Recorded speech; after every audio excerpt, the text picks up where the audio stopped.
Yo, what's good, everybody? Scotty, GLL, coming at you with another video. Today's a big one. We're going to be talking about rejections and the degrees of rejection, the type of rejection. I've been told by a few guys that I'm one of the few coaches to even talk about that. They're under the impression that it's just yes or no. You know, it's really not. You got to look at it very closely, like how you are being rejected. I want to know that type of information, and that's why getting coaching to see kind of where you're at, what level you're at. Because even when you're shooting 10%, which is very good efficiency for going out into the field, what type of rejections am I getting? What a lot of guys, I take them out and they'll get steamrolled all day long. They're getting, you're creepy, stay away from me vibes. That's very important to see. So, like it's tough out there. Let's just call it what it is. It could be a very lonely road, and if you're going out there trying to improve your social skills, your charm, and all this stuff by yourself, it could be a rocky path to say the least. If you were put my graph on a chart, it may look like this. It's not always just going in one direction. There's lots of peaks and valleys to it, and every little thing matters. Like if a few girls, there's a term that, like, I think Chris coined, that was interested but not available, right? It's important, man. Like, so a lot of girls will say, they'll smile, you'll actually get them to light up. They're attracted to you, they're interested, but they just, for whatever reason, they're not available. They have another guy they're emotionally invested in, and they're seeing somebody. Like, I would say 98% of women that we go out and speak to, there's a guy in their life. They're not celibate. There's somebody in their life. You're just going to either throw yourself in that queue, and how big of an impact you've made upon her. You could have a wonderful set, but most likely you're probably even behind some other guy who's got a leg up on you and who's actually already been with her emotionally. Intimacy, excuse me. So, yeah, you really should look at it from a holistic standpoint, so your ego isn't crushed and devastated. And I know certain guys cope with this in all different types of ways. When they say things like, "Oh, why'd you reject me? Tell me you have a boyfriend." And they're like, "Yeah, I have a boyfriend," just to make themselves feel better, right? So, just so that they don't feel like they rejected them, and it has nothing to do with their looks, etc. Which, by the way, looks will only take you so far. I'm going on 40 years old, and I'm dating girls that are in their 20s, 25.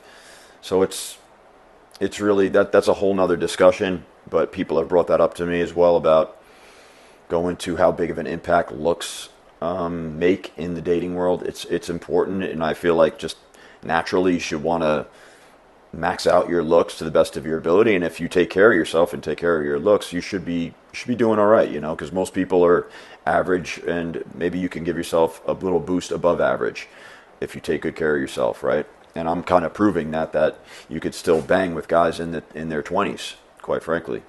So that's all I'll say about that. And if you guys want me to go into a whole video about that, I'd be happy to do that.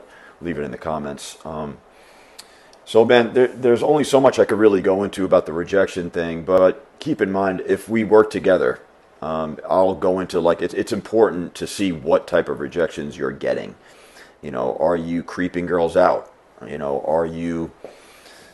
Are girls just totally steamrolling you? Are they lighting up? Are they interested but not available? Because they would all still go under the same bucket of, yeah, I didn't convert that girl, but there's so many different degrees and levels to rejection that need to be examined to kind of have a better idea of where you stand, on the pecking order, and how good you really are at this.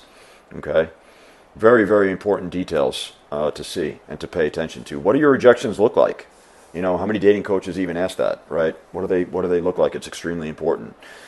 I dealt with it this past weekend with a client, and his first, few sets, they were not so pretty, right? The girls were actually felt like he was creeping them out and stuff like that, and almost verbally saying, "Stay away from me," things like that. And then towards the latter part of the day and the second day, even his rejections were better, and he felt better about it because he wasn't creeping him out. He was presenting his best self to the table, and most girls will like your genuine, authentic self.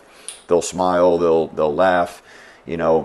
Women hate guys that are just uncomfortable in their own skin. they're going to feel very uncomfortable and unsure of why you're even there. What do you want? When you have girls saying, what do you want to you? If that's a common occurrence for you listening, that's not a good sign. You really got to sharpen your skills. And it's not a matter of how to deal with rejection. How to deal with rejection. If you're getting crushed out there and badly rejected, it's time to take action. Take some form of coaching. All that is a sign to self-improve and get better. There's plenty of resources out there to get better. You could find a wing. You could find somebody to go out with. You can work with me. I mean, I got some of the best prices in the space. Customized schedules and stuff like that. So yeah, that's all it is. It's a signal. It's a call for help to get better. But you have to look closely at where your rejections are. Because there's days when I'll go out sometimes and girls are happy I made their day, and I don't convert every single girl, but I'm not creeping girls out for the most part. It doesn't happen. Usually making their day. They're smiling, they're laughing. Very important to take note of how your rejections are. So I mean, I can't really elaborate too much more into this topic. Trying to think what else I really missed. Somebody brought up how to drop the ego. It is through repetition, and once you create a positive feedback loop, success breeds success. So you want to keep that streak going, and it has a ripple effect where if you get one win, then you'll get another win and another one. The wins leave a bigger imprint upon your mind, so you want to stay with that. It's absolutely imperative, and it will go in the opposite direction as well. That's why guys will be like, "Yo, I've had enough today. Let's reconvene at a later date." It's just too much on the ego and everything like that. I mean, it's real, so it's important to get some sort of validation, especially at the early stages, man, where even getting some level of compliance, especially for a beginner, is important, to get the number. It will make somebody's day like, okay, they're not totally creeped out by me, if you're at the beginning stages of this or have never done it before, right? So anyway, guys, if you're interested in one-on-one coaching, click the link below, jump on this opportunity, man, and I'll catch you on the next one. Peace.